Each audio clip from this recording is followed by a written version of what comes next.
그리고 이들이 무려 40년간 미스테리로 불리던 폴딩 라이트의 정체를 밝혀내는데 성공합니다.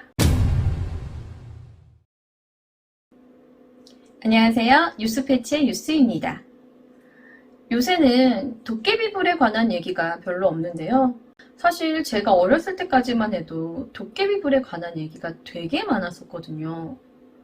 밤중에 정체를 알 수 없는 기이한 색의 불빛이 날아다니다 보니까 옛날 어르신들이 정체를 알 수 없는 불빛이 자꾸 쫓아온다고, 마치 사람을 놀리기 좋아하는 도깨비 같다고 해서 도깨비불이라고 불렀지만, 사실 도깨비불의 정체는 부패된 시신 중 뼈의 인성분이 공기에 노출되면서 빛을 방출한 것이라고 밝혀졌었죠. 옛날에야 워낙 산이 많았고 또 거의 산마다 공동묘지가 아니더라도 작은 무덤들 하나씩은 존재했던 터라 깜깜한 밤에 다니다 보면 이런 도깨비불을 흔하게 볼 수 있었죠. 하지만 요즘엔 산도 많이 없어지기도 했고 또 밤에는 각종 불빛들로 밝게 지내다 보니 이런 도깨비불을 봤다는 얘기를 듣기 힘들어진 것 같습니다. 이번 이야기는 미국판 도깨비불에 관한 이야기인데요. 방송사에서도 과학적으로 밝혀내지 못하며 더욱더 이슈가 되었던 이야기입니다.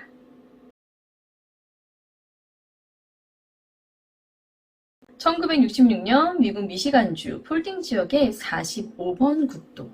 이 지역에 사는 10대들이 한밤중 이곳을 지나가던 중에 미스테리한 불빛을 발견하고는 보안관에게 신고를 합니다. 이 최초 목격담 이후 언제부터인가 인적이 뜸해지는 밤 시간대가 되면 국도 지평선 너머로 정체불명의 빛이 나타나기 시작했고, 이곳에서 이런 미스테리한 불빛을 보았다는 사람들이 많아지면서 이 지역과 이 빛의 존재가 순식간에 유명해지는데요.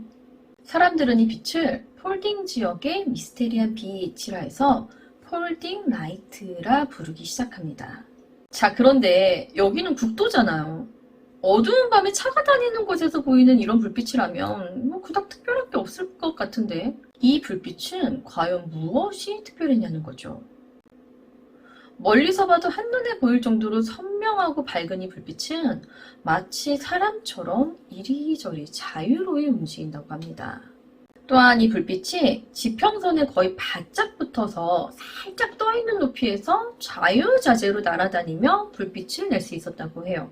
마치 우리나라의 도깨비불 같은 존재라고 생각하시면 쉬우실 텐데요.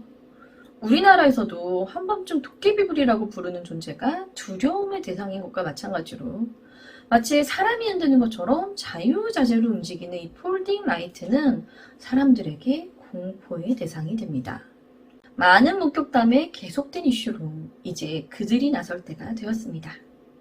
바로 방송사죠. MBC 유니버설의 과학 전문 채널인 사이파이가 이 폴딩 라이트의 비밀을 풀고자 나서게 되었는데요. 이들은 과학 전문 채널답게 이 폴딩 라이트라는 존재를 과학적으로 설명하기 위해 과학 장비까지 동원해 각종 실험을 해보지만 결과는 실패였습니다. 국도에서 보이는 불빛이라는 점에 초점을 맞춰서 첫 번째는 국도에서 이 자동차 불빛으로 실험을 해보았지만 멀리서 봐도 한눈에 보일 정도로 선명하고 밝은 이 폴딩 라이트와는 다르게 불빛이 너무 약해서 잘 보이지 않았다고 합니다. 헤드라이트 불빛 정도의 밝기로는 목격 장소처럼 먼 곳에 닿지 않는다는 거죠. 그러자 다음에는 비행기를 띄워봤는데요. 비행기의 라이트는 이 목격 장소까지 다다를 정도로 굉장히 밝았어요. 하지만 이 비행기의 라이트가 목격된 위치와 다른 고도였다는 게 문제였죠. 이 폴딩 라이트가 지평선 너머로 낮은 고도로 떠있는 불빛이었는데, 비행기로 이 폴딩 라이트와 같은 높이에서 보이도록 하려면 비행기를 비상식적인 저고도로 비행해야 가능하다는 결론이 나왔다고 합니다. 자, 그러자 이게 UFO가 아니냐는 소리가 나오기 시작하는데요. 국도 지평선 너머 상공보다 낮은 저고도의 공중에서 아무런 소리도 내지 않으며 자유자재로 모양과 빛의 세기를 바꾸길 반복하다가 어느 순간 사라지고 하는데, 바로 이런 모습이 전형적인 UFO의 모습과 일치한다는 점 때문이었죠. 어쨌든 사이파이 프로그램은 폴딩 라이트가 사람들의 오해였다는 것을 증명하는 데 실패했고 그저 과학적으로 설명할 수 없는 현상으로 결론을 내리며 마무리합니다. 이 폴딩 라이트의 목격담 이후 지역 주민들 사이에선 유령의 빛이라 불렸었는데요. 방송사에서의 과학적인 검증에 실패하자 사람들 사이에선 폴딩 라이트가 진짜 유령의 빛이다 라고 거의 확정시되며 소문이 떠들기 시작합니다. 이 폴딩 라이트가 목격된다는 45번 국도는 과거 철길로 쓰던 길이었다고 해요.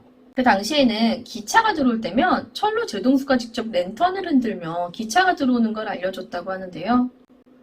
어느 날 철로를 관리하는 한 철로 제동수가 기차가 들어설 쯤인데도 가까이 오는 사람에게 위험을 알리기 위해 급히 랜턴을 흔들다 접근한 기차에 치여서 사망하는 사고가 있었다고 합니다.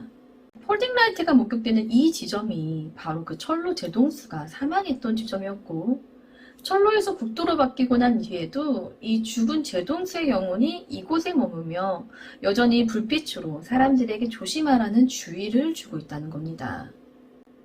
사람들 사이에서 폴딩 라이트가 사실은 UFO다, 아니다 유령이다 등의 소문이 무성해지죠. 이미 과학적인 검증은 실패했어요.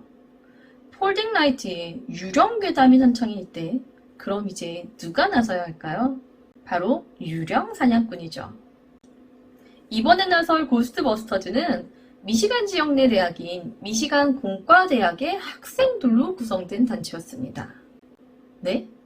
고작 학생이요? 방송국에서 과학적인 장비와 돈까지 들어가며 실패했던 이 프로젝트예요? 네, 공과대 학생들입니다. 그리고 이들이 무려 40년간 미스테리로 불리던 폴딩 라이트의 정체를 밝혀내는데 성공합니다. 이 학생들은 방송국보다 훨씬 정교하고 체계적으로 실험을 진행해요. 일단 이 미스테리한 빛의 정체는 차량의 헤드라이트일 것이라는 가정하에 계획을 세웠고 방송국에서 했던 실험에서 잘못된 점을 분석해 보는데요. 이들이 낸 결론은 실험 장소의 오류였다고 해요. 고스트버스터즈는 폴딩 라이트가 목격된다는 이 장소에서 북쪽으로 7에서 10km 정도 떨어진 곳을 실험 장소로 채택해요. 이건 과거 방송사가 실험했던 장소보다 무려 5km나 더 떨어진 장소였다고 합니다. 선뜻 이해가 가지 않죠. 기존 방송사에서 실험했을 당시 이 거리로도 자동차의 불빛이 너무 희미했다고 했는데 이번에는 이것보다도 5km나 더 먼 거리에서 진행을 했다는 겁니다. 그런데 놀랍게도 목격 장소에서 7에서 10km, 그러니까 방송사보다도 5km가 더 떨어진 곳에 있는 차량의 헤드라이트가 실제 목격 장소에서 폴딩 라이트처럼 관측되었다고 합니다. 그럼 자유자재로 움직이는 건요? 그것도요. 마치 살아서 움직이는 것처럼 보이게 하는 것까지 성공하면서 미시간주의 최대 미스테리였던 폴딩 라이트의 정체를 밝혀내었는데요. 과연 어떻게 된 영문이었을까요? 이 공과대 학생들의 말에 따르면 처음 실험을 한 MBC 유니버설의 사이파이 팀이 한 가지 커다란 착오를 범했다고 해요. 이들이 폴딩 라이트의 진실을 밝히는 데 실패한 이유는 단순히 거리 대비 헤드라이트 상의 약한 빛의 세기 때문이 아니라 이 국도 주변의 장애물들과 이 국도가 가지고 있는 경사도로 인해 빛이 온전히 전달되지 못했기 때문이었다는 겁니다. 자, 그러니까 주변의 환경들로 인해 왜곡 현상을 전혀 염두에 두지 않고 방송사가 실험을 했고 너무 가까운 장소에서 실험을 하는 바람에 오히려 멀리 퍼지는 빛을 잡아내지 못했기 때문이었다는 거죠. 처음부터 이 실험은 광학 전문가가 필요한 실험이었다는 겁니다. 자, 그럼 움직이는 것은 어떻게 설명해요? 하실 텐데요. 일단 차가 움직이잖아. 거기에 비상등 혹은 하이빔 같은 것들로 인한 빛에 관한 광원 현상이 관측자에게는 마치 빛이 살아서 움직이는 것처럼 보이게 했다는 겁니다. 결론은 자동차 불빛이 맞았다는 거죠. 이번 이야기는 40년 만에 풀린 미스테리 폴딩 라이트에 관한 이야기였습니다. 이 폴딩 라이트에 관한 소문 중 유령의 빛이라 불렸던 소문에 대해 조금 더 얘기해보자면 실제로 이곳에 철도가 있긴 했어요. 그런데 철도가 있었을 당시에는 누가 죽었다더라, 어떤 불빛이 보였다더라 하는 소문이 전혀 없었다고 해요. 폴딩 라이트가 처음 목격된 게 1966년이었는데 그 이전까지는 이 철로 제동수에 대한 소문이 전혀 없다가 갑자기 생겨났다는 거죠. 40년 동안이나 공포심을 주었던 유령의 빛은 처음부터 과학적으로 증명이 가능한 것이었다는 겁니다.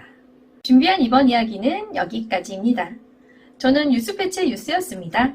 다음 이야기에서 봐요.